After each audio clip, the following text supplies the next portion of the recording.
Welcome to another episode of Newcomers on Fire. Now we are a 2.0 podcast. To truly enjoy the full 2.0 podcast experience, we recommend downloading the Fountain FM app. At the end of the show, I will walk you through on how to do this because we have some pretty cool rewards for you. Before we dive into today's discussion, I have a quick request. If you have been enjoying our show and finding value in the stories and advice we share, please consider supporting the show by leaving us a review on Apple Podcasts and Spotify. Your feedback means the world to us and it helps us better serve you. So drop us a review and let us know what you love the most about this episode. Doing this also helps other newcomers discover our podcast, making it a valuable resource for more people on their journey to making their dreams a reality. Thank you for being a part of our community and for your continued support. In this special episode, we sit down with the incredible Sabina Michael, an expert in empowering newcomers to thrive in their professional lives. She's the driving force behind Business Edge, a transformative program that has changed the lives of countless immigrants, including myself. Now, in this conversation, Sabina shares her philosophy on the two-step process that can be a game changer for any newcomer. It is like a professional ikigai for newcomers, emphasizing the importance of self-awareness and understanding the Canadian job market. You will discover how to align your skills with employer needs, overcome cultural communication challenges, and find your place in the Canadian professional landscape. But that's not all. Sabina also sheds light on the challenges many newcomers face when it comes to self-promotion, and she provides invaluable advice on how to overcome these cultural barriers. Get ready to discover the keys to success in your new home as we dive deep into the incredible story of Sabina Michael. Welcome to the Newcomers on Fire show with your host, Miguel Abascal. Listen to people like you sharing their journeys, struggles, and their breakthroughs. Be ready to be inspired to take control of your time, career, finances, and future. Fulfill your potential. Become the person you're meant to be and make your dreams a reality. Well, welcome back to another episode of Newcomers on Fire. Today I'm more than excited because my dream has come true. I'm talking with Sabina. And before I tell you more about Sabina, I just want to say hello, Sabina. How are you? Wonderful, Miguel. Very excited to be here with you today. I'm more than excited. I'm thrilled because I know you. And we have, I think we met back in 2016 when I took an amazing program, which we're going to be talking more about that in a moment. But yeah, like for the benefit of everybody, can you please tell more about who is Sabina? Sure. So I'm an immigrant. I came to Canada about 20 years ago, so quite a long time ago. And there are days yet that it still feels like I came yesterday. Came to Canada from India, have a background in marketing, in HR. I belong to a time when you could switch industries very easily. And came here thinking, of course, this country, I'm qualified, I'm going to get the job that I want and the dream that I want. And landed here, like many other immigrant stories, struggled for the first 6 months, had no clue what was happening to me, and then figured out my path. Currently, I am at the Rotman School of Management. I am the Associate Director of the Intercultural Skills Lab. And what I love and what we do is supporting immigrants in their career journey in Canada. And we'll talk a lot more about the program that I run, but I think my goal and my passion and everything that I do is around how do we understand, how do we adapt, what choices do we make in making sure that this journey to Canada has been worth our while. Exactly. And I love what you just said, like you have been in Canada for 20 years, but you still feel that you came yesterday. And that is the same feeling I have. I came to Canada 14 years ago, and I still feel like a newcomer. It's like, I guess that's something that is going to stay with me because it was something that was so hard, so difficult, that I guess going through is just one of a lifetime experience. So can you please tell us more about your decision to move into a new country and if everything go according to plan? So this was more of a let's try this. There was no real reason of, we need to go to Canada. It was more of let's try this and see where it takes us. I had two daughters. We were living in the Middle East at that time, and we knew that, in the Middle East, after your children finish grade 12, it's very hard to get visas for them to stay on with their universities there. So it was more of a long-term plan. Let's apply. Let's see what happens. We thought the application would take 5 years. We got it in 6 months. And then Wow. it was like, oh, we really need to leave because, of course, there is a date of landing. So we literally landed on our last date of landing. We had cut it that fine. Uh, when I went to for my immigration, to meet with the immigration officer, he looked at my resume and he looked at what I had done and said, "Oh, this is going to be very easy for you. Canada will welcome you. You'll do wonderfully well."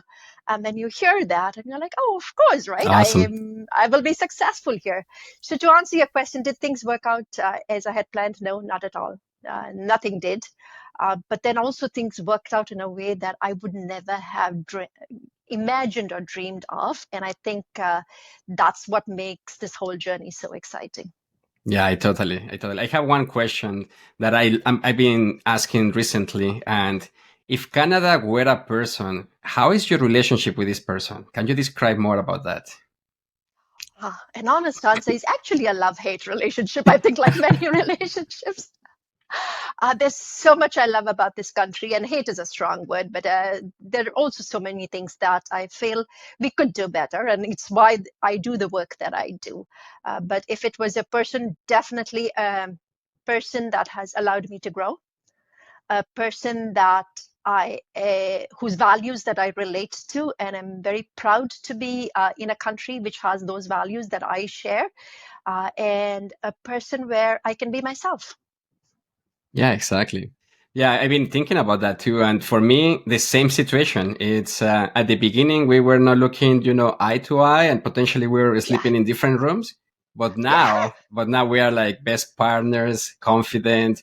It's an amazing relationship. So, yeah. So tell us more about those challenges at the beginning. How that what did you face, and how did you overcome the challenges? And also potentially Sure, share a little bit more about how did you land your first professional job? sure. So, you come here, you do exactly what you've done in your home country. You open job ads and you apply for them. And I did that. I think I applied for about 200 or 250, not a single rejection letter. Forget a phone call, not even a rejection letter. And I had no idea about how to apply for jobs here because it is a very different market. And I'm talking 20 years ago when things were definitely a Yeah. lot more different here. I still remember, there was one phone call that I got from a recruiter at that point of time. It was the end of the day.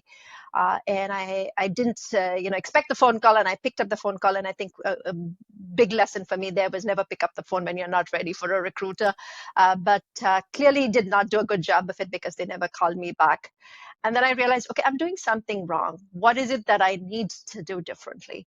And when I first landed here, Miguel, like a lot of us, I went to a number of agencies, and I'm talking 20 years back when the services were very different from what they were today. And everybody said, "You speak English well, you are educated, you are, you've had a thriving career, you should be fine." And I believed that story. So when things didn't work out, you start questioning yourself, and your, confidence takes a very big hit. So then I said, okay, what am I doing wrong? I need to figure this out. And I actually went to the YWCA at that time. And I forget her name, but I really wish I could remember. I had a conversation with this wonderful, wonderful, wonderful counselor. And they were running a program for immigrant women to support them to find volunteer opportunities. And you have to go through a program, and then they place you in this volunteer opportunity. And then she looked at me and said, "Oh, you don't need the program. You're fine. Just go for this volunteer opportunity." And she gave me this first opportunity that was my first break in Canada. And it was a volunteer job with a small agent, not-for-profit. And it was hard because I was not connecting with people the way I was able to connect with in my home country. I was preparing reports that they were looking at it and saying, oh, but this is not what we really asked for. And even the style of dressing, right? That I am dressed professionally, but yet something is different when you go in there. And I remember this was on King Street, and I would be so thrilled that I am downtown and this is where I want to work. But I would also come home and cry many days. I would come home and cry because I was here with the kids. It was hard. They were very young, trying to manage all of this. It seemed like a daunting task. So I would, because I had children, I would work till 3 o'clock and then come home, take care of them. And after they went to bed, I would do the rest of my work. So for a volunteer job, that was a lot. But I learned so much. And that volunteer opportunity led me to my first job in Canada. Oh, wow. This is incredible, because another thing that I love is that even though your story, you mentioned it was 20 years ago. Well, I came to Canada 14 years ago, and it was exactly the same story. Yes. People told me, oh, you have a master's degree, you have international experience, you have all of this. It's going to be so easy. In fact, you don't need any of these programs. These programs are for people that need help. But then to your point, I was like, well, if I'm so good, well, I'm not getting any calls or interviews or anything, right? So what's happening? And I took a lot of programs, and I was still confused. And I thought it was, well, you know what, it was because maybe 14 years ago, things have changed. But I'm meeting with people today, and they're still in the same journey of like, what is happening? Why I'm not getting anything, like any feedback. And another thing that I wanted to ask, just to go a little bit deeper into volunteering. Was volunteering something big in India, or was that something different in Canada? What is the perception of volunteering? So for the first 6 months when I didn't have a job and people told me you needed to volunteer here, I said, over my dead body, I don't give my time for free. Exactly. Because it's just not a concept, right? Right. And then I did that. And not only did I give my time, but I gave all my time and more. Yeah. But I saw the doors that it opened up. And as a learning opportunity, it was fantastic. What I learned about people and culture and the way organizations work here was absolutely amazing. I worked with the most wonderful manager at that point of time. And the way he supported me was incredible. That's amazing. So pretty much volunteering is as important as a paid professional job in a way. Awesome. Here's what I would say though, Miguel, my lesson learned from volunteering: be strategic about it. If you volunteer like me 5 days a week, working late into the night, you don't have time for job search then, especially when you're managing kids and a family and everything else. So be strategic about it, choose wisely, choose things that align with what you want to do and actually provide you with skills that, will make sense here about the kind of roles that you want to work with. Yeah. And also you mentioned something that caught my attention. It's like you were not able to connect with people the same way you were connecting before. Can you just explore, tell us more a bit about that, and also the importance of networking in Canada? Sure. When you are new, the only thing on your mind is, I need a job. Yeah. Right? And you are starting every conversation, and I'm, again, 20 years ago, very little tools available. I'm starting every conversation with, I need a job. And I could see people shutting down. And again, like every immigrant, you think, oh, there's something wrong with me. People don't even want to socialize, right? Have a pleasant conversation. Like it didn't go far. And at that time, Miguel, somebody told me you need to do informational interviews. I had no idea what it was. There's one, and I will share that story shortly, which was fantastic. But I didn't know what I was doing when I went into those conversations, right? And I was communicating about things that I thought were important for a professional here in Canada. 20 years later, I realized that I needed to change what I spoke about. I needed to talk about things that were important for the professionals or the hiring managers here in Canada, and not the things that were important in my home country. I'll give you a very simple example. The one thing that often comes to mind is that people from different parts of the world will say, I work very hard. If you need me to work late at night, I'll do that. I'll put my head to the ground and just keep working. But that's not appreciated here. They think that you don't know how to manage time. I didn't know that. I kept talking about how wonderfully late I could work, but nobody appreciates that, right? So understanding those nuances just becomes so important. Understanding what an employer or a hiring manager values and aligning what you bring to that that is a skill. That's a definite skill that you learn, I think, over time. But yeah, that's a skill. Oh, I love that. And I can tell you that thanks to you and your amazing team, I became addicted to information interviews. At the beginning, I was like, what is this? Like inviting strangers to a coffee date to talk about, professional stuff. It's like, is that a thing? And people were like, yeah, it works. Of course, my first information interviews were a disaster, but I became really good, so good. And I have more stories about the program that I took and that you led and the awesomeness of that program. So, but information interviews definitely is a skill that people must master if they want to connect and learn more from others. So let's jump into your passion in terms of you are an authority in intercultural competence and communication.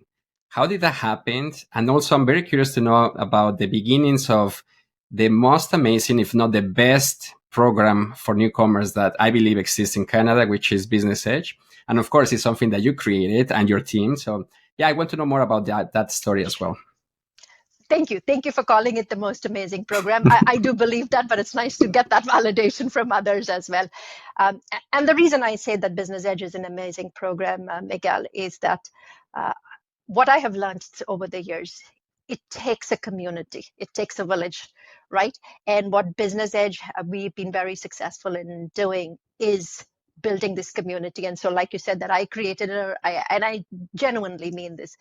I just, was part of the journey, but there were so many people who've shaped it and created it and made it what it is. So going back to the first part of your question, which now I've completely forgotten. About your passion and how you became an authority in intercultural competence and communication. Sure. So this was something that I did not know about before I came to Canada. It definitely was not my skill set. Even today, when I tell people what I do, they think that, what are you talking about? How does it matter? Just treat everybody nicely and it'll all work out, right? Right. I came into this field by accident in many ways. My first job was with an immigrant supporting agency, Access Employment. And I remember meeting intercultural professionals, trainers that I worked with. I had the amazing opportunity to work with some really leaders in this field. And I was fascinated by what they did.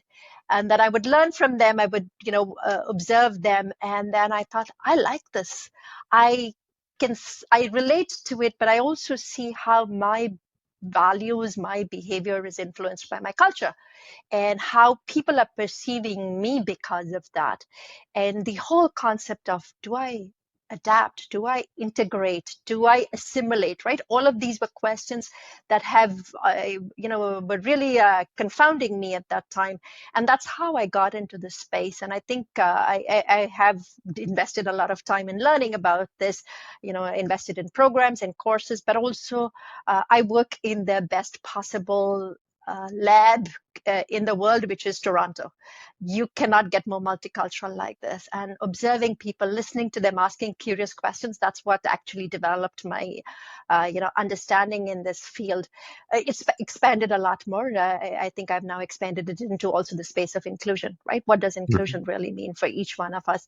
From the, whether it's anti-racism or, being equitable, all of these are themes and topics that are currently my passion and what drives me and motivates me and where I'm investing a lot of my own learning, but also in terms of what I am creating and the programs that I do. That's amazing. Talking of the programs, the Business Edge program, this is a program that we run at the Rotman School of Management. It's created for immigrants who are underemployed. So it's not a program for recently arrived immigrants who've just landed in Canada, but more for people who've started or touched the labor market and find that things are not working the way they did. My favorite story is from a participant in the Business Edge program who told me, Sabina, a hammer in Brazil was a hammer. In Canada, for some reason, it's a screwdriver. and I love that story. And And that's what we do in Business Edge, right? Really helping you unpack why this is so complex, what are the nuances of it. And the program is a 6-month program that we run. We offer it for people who are working so that they can, come in the evenings or on weekends.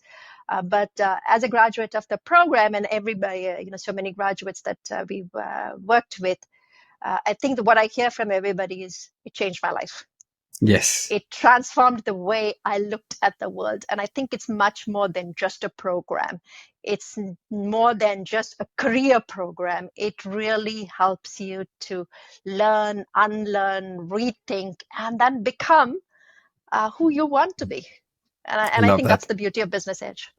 No, and you're completely right. It's so interesting because when I went to that program, Business Edge was recommended by 3 of my friends. And when I was asking them, it's okay, what is this? And they were just like, oh, it's great. It's like amazing. And it's like, okay, but what it is? And it's like they were trying to explain me what they got out of it. And it's like, okay, that's okay. And then I went on information in an open house session. And then I saw that a lot of participants have a lot of success, and that they have the return of investment was like significantly high. And I was like, hey, I know numbers, and that number is it's not that accurate. It cannot be that accurate. That's crazy high. So I was like, okay, I'm going to test this out to see if that works. And crazy enough, within the program, I got promoted, and it was insane because what I learned from the program was many things. First of all, was why I was so invisible. Like, Yeah. I was so invisible because I was not communicating my value. I was not communicating what I was doing. And also I was completely doing the things that people will not even know that I was doing. So again, that part, connecting with others, building relationships, boosting my confidence, that was incredible too. It's like, I before Business Edge, I thought I was broken. It's like, well, yeah, I was a big shot in Mexico. In Canada, not so much. But thanks to the program, I was like, hey, no, wait a minute. I'm a great, amazing, like, super good professional. And yeah, thanks to that, like, oh, and I can continue. Like, it's insane. Yes. I love it. For me, it was also the before and after. So Yeah. I wanted to share another point here, Miguel. This is again coming from a graduate who I recently met. And I said, oh, how are you doing and how things are going? And he said, I've been dying to talk to you to tell you this. And he said, when I came to Business Edge, I thought you were going to teach us what it means to be Canadian and to turn into something else. But what we learned in the program and what I am is just who I am, and a better version of me. And I like this version of me. I And like I that. just thought it was beautiful the way he put it, right? I love that. And you're right, because I knew English, but Yeah. the program taught me Canadian, to be honest. Yeah. Because it's the communication, is what people are saying through the between the lines, are the invisible barriers, the unwritten rules of like the culture, which is crazy, but right? You come to a new culture and you, of course, you want to succeed, you want to help, you want to thrive, but no one tells you, it's like, do not do that because that's a big no. And then until you do it and, something blows up. But I love it. So how was the beginning of the program?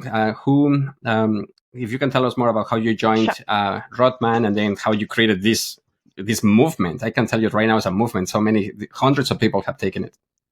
Thank you. So I was working at Access Employment, and at that point of time, the initiative for business in women in business at Rotman received funding to create something specific for women, and they chose to create a program for women immigrants because they were the initiative for women in business. And I had a friend who worked at Rotman, and I met that friend through volunteering. So all of this gets connected, right? And he called me because I work at Access Employment with immigrants and said, we're creating this program, would love to have your input, on some of the things we're doing. And I said, sure, I'm happy to give advice. Advice is free, but I would love to be part of the program as a student as well, just because it is at Rotman. And so I came here as a student, and then I did what we teach in the program to do, which is to gain visibility. And I spoke to my current boss at that time, and I said, I'm very interested. If ever there's an opportunity at Rotman, I would love to be part of that. And they applied for funding a year later. I think a year and a half later, she called me and said, Sabina, you said this a year and a half ago. Are you interested? I said, yes, I am. Here's a role for you. We've got funded for a program that we are creating. It started out as a 2-week program that has morphed into what we have now. And I think with every change, with every addition, we've added so much more value to the program. It used to be 5 days a week. Wow. 2 days a week and a Saturday, which now, of course, we've adapted and changed. But that's what really started the program, and since then it's grown. Wow, that story just tell me that it was meant to be. Because now the ripple effects, I mean, of all the people that you have helped, it's incredible. I think the community is in the hundreds of people right now. Again, it comes back to what we teach in the program, seizing opportunities when you see it, right? When we were at lunch, we were having lunch. It was our graduation lunch. And I think that was the second time that I had seen the director there. And I was nervous. I was like, oh, should I talk to her? Should I not talk to her? What should I say? Right? Because you always have those thoughts. And I thought, okay, you know what? It doesn't matter. Just go and have a casual conversation with her. And I did. And I mean, obviously that she had some sense of who I was in the program, but that conversation stayed with her and stayed with me. And there I was. And I think it's all about that. I truly believe that, they say seize the day. For me, my motto is seize the moment. It's called carpe articulum. Seize the moment, because when it comes, it's so fleeting sometimes. But if you can see it and if you're prepared for it, it can make a big difference in the way your path unfolds.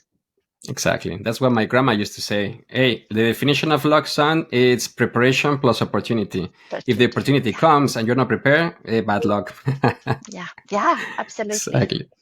So that's incredible. I'm super happy that we were able to talk about this, the beginning of Business Edge, because I again, it's one of the best, if not the best programs for newcomers in Canada.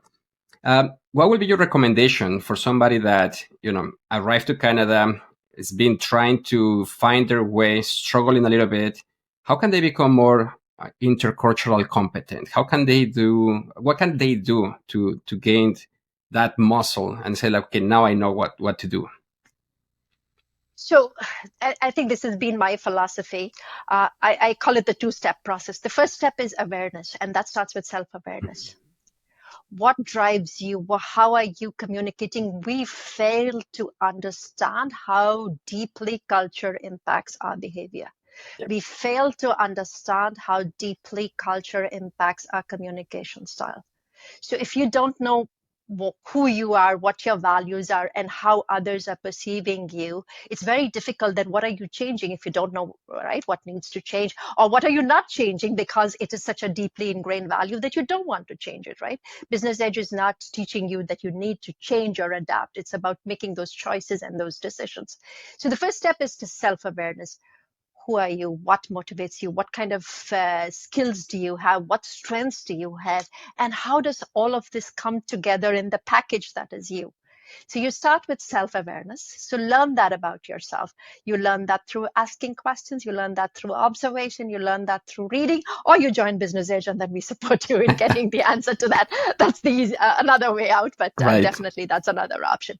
And then you learn about the market, right?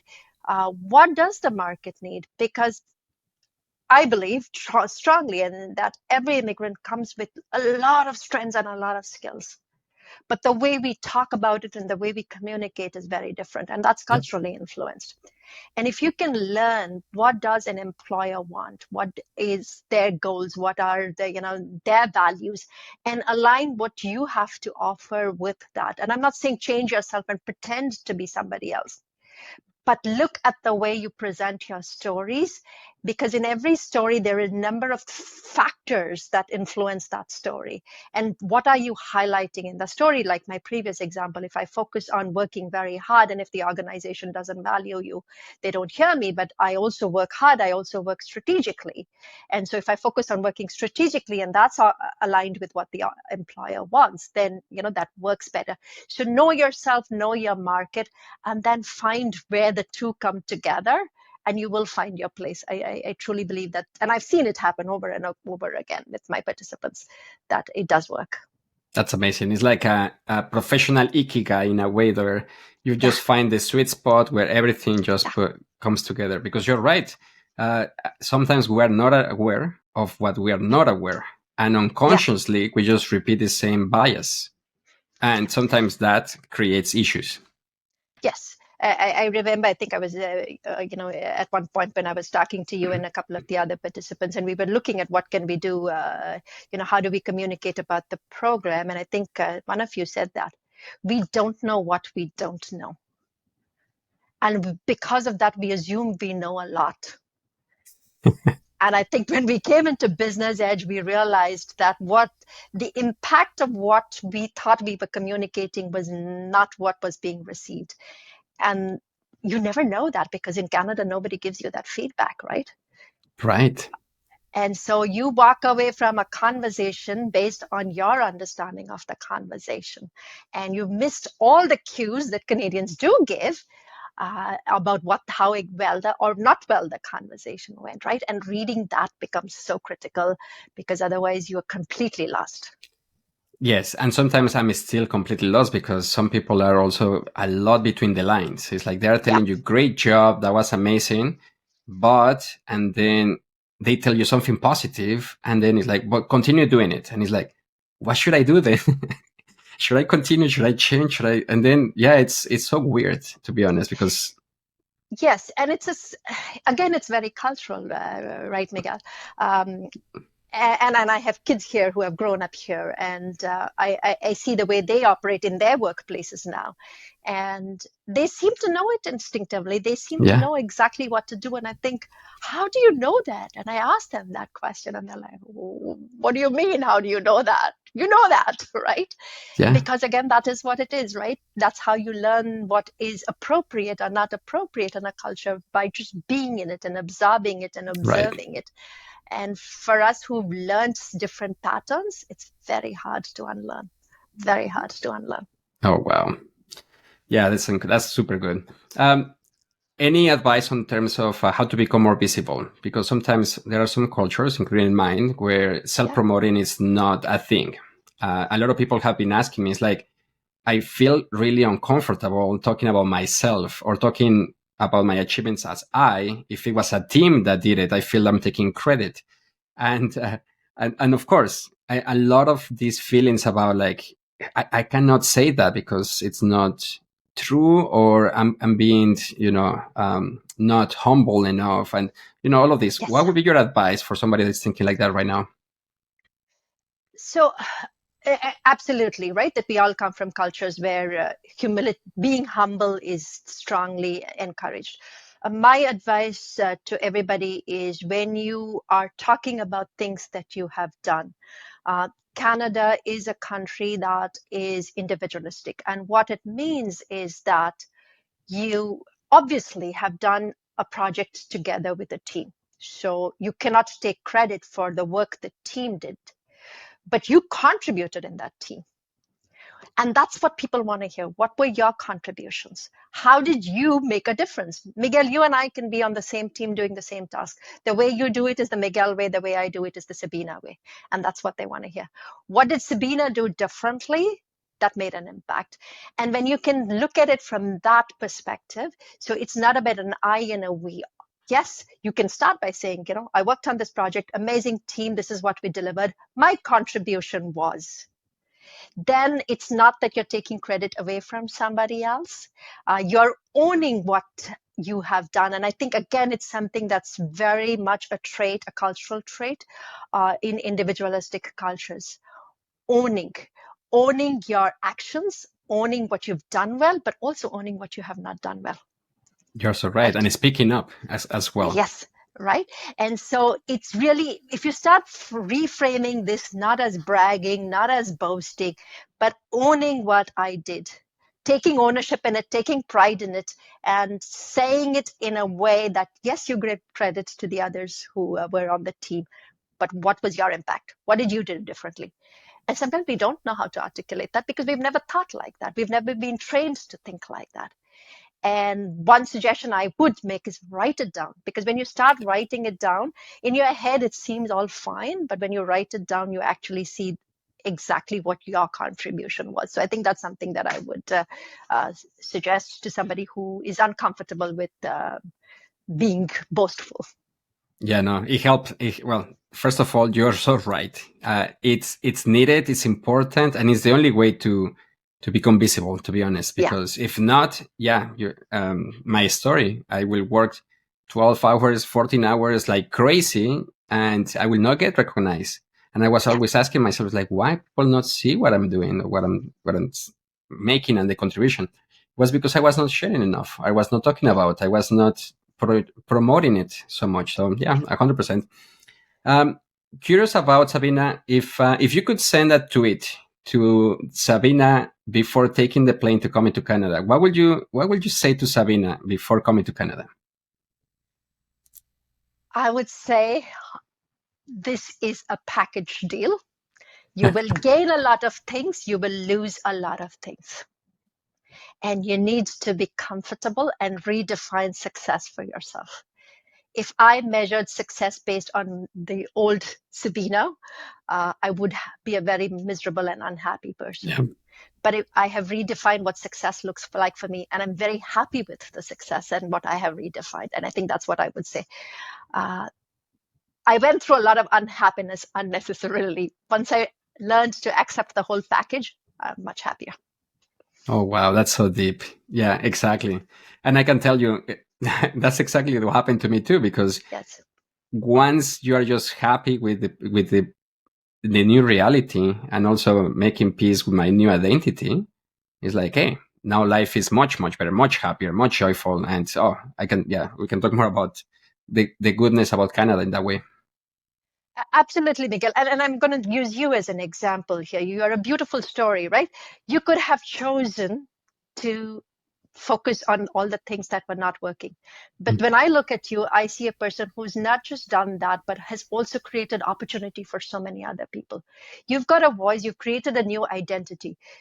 If I asked Miguel, who was the CEO of a coffee company in Mexico, you would never dream of all that you have done today. No. But I can also tell you that you've grown as a person, right? You would not be this person if you had stayed on. There are so many values and traits that you always had, but that are shining through right now. And Canada gave you that opportunity, but you could have chosen to say, no, I don't want to do this, or you could have seized the opportunity. And I think, to me, you are a beautiful example of how you seize that opportunity and create something else. Not what you probably dreamt about, but hey, it's a very different package, and it's a package that I think you like too, right? You like what 100%. Yeah. You are so kind, Sabina, and you're so right, because before I was so cocky, I was completely, like top of the world, and Canada taught me to be humble, but also to redefine what was success for me. And you're so right. Like, today is completely different, and it's more about helping people, serving people, being of value. And but thank you so much for your kind words. If you could have a billboard, Sabina, accessible to all the newcomers of Canada, what would you say to everybody? What will be your message? Two things that I would say. The first one is build community. Build community because you are alone here. You've left behind a huge community. But when you build your community, make sure that there are people from different cultures there. Because if you want to stick to your own culture, you might as well stay in your home country. Right. Make sure that it won't be the same kind of community that you would have, but build that community. Make sure that your core group of people is as diverse as possible. It will shape your thinking. It will really grow you. It will also help you to redefine who you are and what you have to offer here in Canada. So I think that's the first thing I would put on the billboard. The second one is you don't have to do it alone. Okay. There is so much support out there. The professional immigrant networks, Unstoppable, me being an example of it. Programs, for recently arrived immigrants, programs like Business Age, all of these are here to support you. Embrace them, join them, but also don't go there just to get that certificate or I've done this. Go there to learn, and you'll find the world changing for you. I love that. Oh, wow. I wish I had known this before coming to Canada as well. So thank you for that advice. Any last thoughts? Anything that we forgot to mention? I think I'm going to quote you on this. Thank you. You said this actually after Business Edge. You said, I could have done all of this probably by myself. It would through trial and error, and it would have maybe taken me 5 years, 6 years, 10 years to figure out. Or do what I did, which was join the program and to learn how to do it, but get that sustained support, right? Yeah. Get that guidance, get that coaching, because each one of us is individuals. If I tell you, Miguel, you should network in a particular way, that might flop badly for you because you're not me, and that way won't work. And we all listen to lots of advice when we come from this culture. I mean, when we come to this country, but it's from people and their experiences. What you need is somebody who can support you in the way that makes sense for you. Yeah. Right. And I think that's what I would tell people: get that support, get that help. It doesn't have to be such a struggle. I agree. It doesn't need to be painful, and it doesn't need to be lonely nor a mental health issue. So if you're experiencing all of that and you're feeling frustrated, angry, sad, it's because you might need more community, more coaches, more mentors to help you break through. So thank you. That's incredible, Sabina. I always love talking to you. It's like I feel so inspired. Who will be the person or the group of people that you are very grateful for all the success that you have or that you have accomplished today? Absolutely, so many. I think I'll start with my parents for raising me the way they did, to be resilient, for raising me to be not afraid. There were moments I was afraid, so I definitely them. My children who've been on this journey with me and have rolled their eyes at me and said, okay, figure this out for yourself. So definitely those two. But I want to make a shout out, and I wish I knew her name, to the person at YMCA who was the job developer for a program for women who first believed in me. And the second person I want to make, two more actually, is Catherine Wilding from Access Employment, who still working there. I had an informational interview with her. And the story is she took my resume and said, hey, we need to hire her.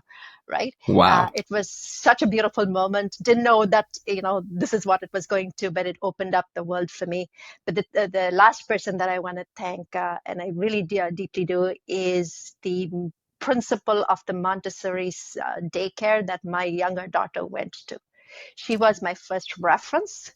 She supported me all through the journey when I was trying to figure things out. When I was running late, I would call her, and nobody does that. And I'd say, I'm running late, Miss Lalita. And she'd say, don't worry, I'll drop her home. Just ask your older daughter to come down and pick her up. Or I don't know what to do today. I'm feeling low. And I would talk to her. Oh, such an amazing woman. Deeply grateful for her as well. Oh, wow. Definitely, we need to build monuments to all of them because it takes a village, to be honest. It really does. And I mean, and I could go on, the list is long. There's Tammy, and Tammy, our coach, who really coached me a lot when I was struggling, right? Because sometimes you question yourself, what are you doing here? What is the purpose of all of this? And she was such an amazing coach. Like, there's so many, Shannon, they just don't, I could go endless. The list is long, but I'm truly grateful for every person who's crossed my life and shaped and influenced my thinking. Oh, Sabina. And that includes every participant in Business Edge. Exactly. Well, I can tell you have touched and transformed the lives of so many, including mine, and for many reasons, professionally and more than professionally. So thank you for that. Changed my life. The reason I say it was a dream come true to have you in the show is because you are, I have you in so high esteem that it's like, oh, wow, like it's incredible just to share your message and also for more people to know about you and also of what you do, your passions, and the program Business Edge, which I'm recommending it so much. But thank you, Sabina. And yeah, I just want to say thank you. Thank you, Miguel. I think every time I have a conversation with you, I leave inspired and energized, and I truly appreciate that. But most of all, for being such a champion, for believing, not just believing, but applying what you learned and allowing it to change your life. I think it's wonderful to see not just you, but so many other participants in the program, but you and I have stayed in touch over the years, and it's been just so wonderful to have been part of this journey with you. Oh, thank you so much. Well, Sabina, thank you so much to your success. I will see you soon. Thank you so much, Miguel. Bye. In our next episode, we're diving deep into a crucial skill every newcomer needs to master: how to nail coffee meetings, also known as information interviews. Join me as I sit down with a seasoned coach who has guided hundreds of individuals on their career journeys.